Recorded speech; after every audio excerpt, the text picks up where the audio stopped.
Earlier I told you that my mother and father went to Anchorage, Alaska, and that's how they actually traveled. There's a 29 Model A, and my mother and father are in the front seat, my uncle are in the back, and that's a home-built trailer, probably about 1932.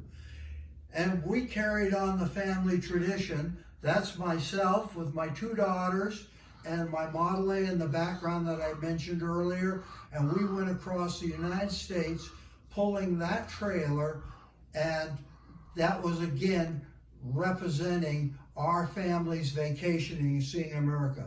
But this is getting into what early camping used to be like. And by the way, you'll get all these photographs along with a collection. And that camp stove is actually part of the collection. That camp stove, along with the pots and pans, is very, very early, probably 1915. Some of the equipment in here will be included in the collection, although this paper is included. All the paper that you're going to see will be included, but I will point out, like the little lantern off to the left will be included, knives and forks like that, little drinking cups, all those kind of things are included. On the right lower picture, you see what you think is a picnic basket that actually is an ice box. And I don't know what happened to my screen here, but we'll try to get that corrected really quickly here. And there we go. Oh, that was my fault. When you graduate from only kindergarten or barely through kindergarten, it's hard to keep doing this. Here's some more auto camping examples. We do have a tent bed similar to that.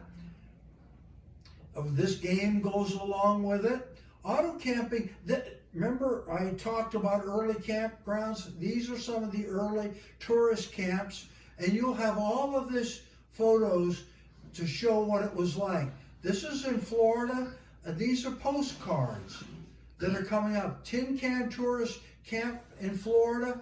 I have all of the equipment that was available in the 50s from this original group, and it's all original equipment. Auto camping was a huge part of American culture, and people often overlook that, and the bulk of my collection is this part of camping equipment. These are some of the things that were in the museum. But here's an early motorhome. By the way, that motorhome is in North Dakota, and if you pursued it, I'll tell you where it is, and you can maybe get that. Here's Harvey Firestone and a friend, and this is, remember we looked at these camp car made by Anheuser-Busch? Well, this is one of the camp cars prior to Anheuser-Busch taking it over. This is an Anheuser-Busch camp car. Here's some other camp cars that came out. I mean, camp cars were really important, and it's amazing how many units were built. And most were home builds. There were very few that were manufactured. But this will give you an example of how big this part of American history really was. I mean, here they are out camping, and you can see the kind of equipment that they had. Most of this equipment I can replicate most of these camping displays. And for example, see this little camp chairs and these things? I have those kinds of things in the collection. And this is an early fifth wheel. This is Jim Morrison, who was the founder of the Tin Can Tourist. And I have the book that shows every camp founder or every president of the Tin Can Tourist. They were called the Royal Chief. And here's one from a later time. These are all photos taken in Florida at the campgrounds. They all met at a campground just south of Tampa on a little park of about 2 acres. And this was a huge club, and it was the beginning of everything. Here's some constitutions. These are available, and I have them in the collection. This motor camper on the Western Trails, motor camping by Long, all these things are coming with the collection. So, and this is really interesting. Notice on the top it says Field and Stream, the camper on tour. Notice to the left it says a Department of Information and Service, America's newest outdoor sport, auto camping.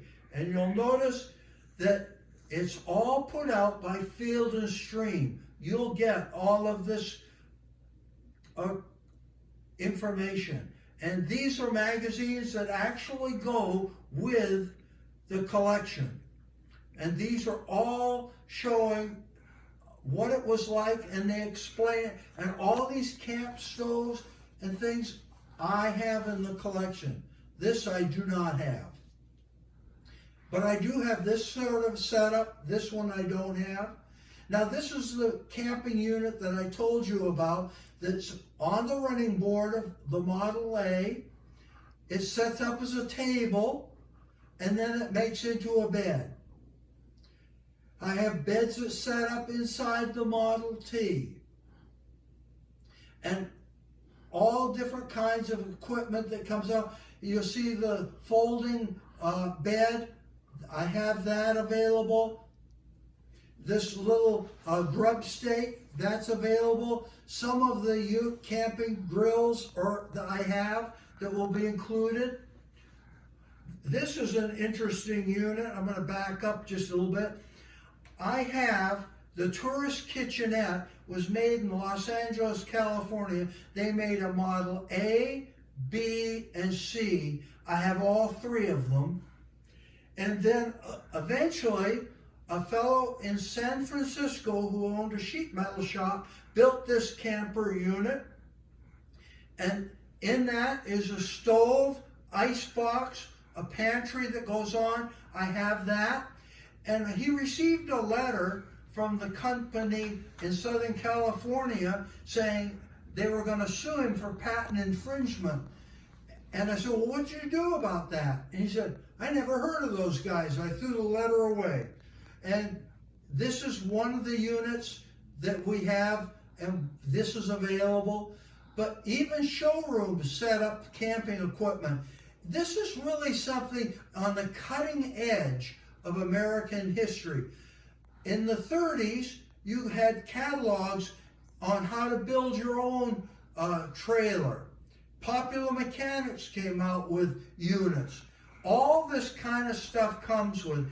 The reason it was called a covered wagon, this is one of the first units, and that is now in the museum in Elkhart, Indiana. And you'll notice the floor drops down. And there it is, the first patented travel trailer, and that's a factory photo from the museum. And you've already seen these, but they went on to build the collection, and you can see that this was a big company. This is another camper that they came out, and these are just different campers that came out at the period, and you'll get all these photographs with the collection. I do not have the actual unit. This is a game, and I have some of these toys, but those aren't represented in the collection. This is a little book that you could get. These magazines are part of the collection. This is a fifth wheel travel trailer, and that shows you why they were called the fifth wheel.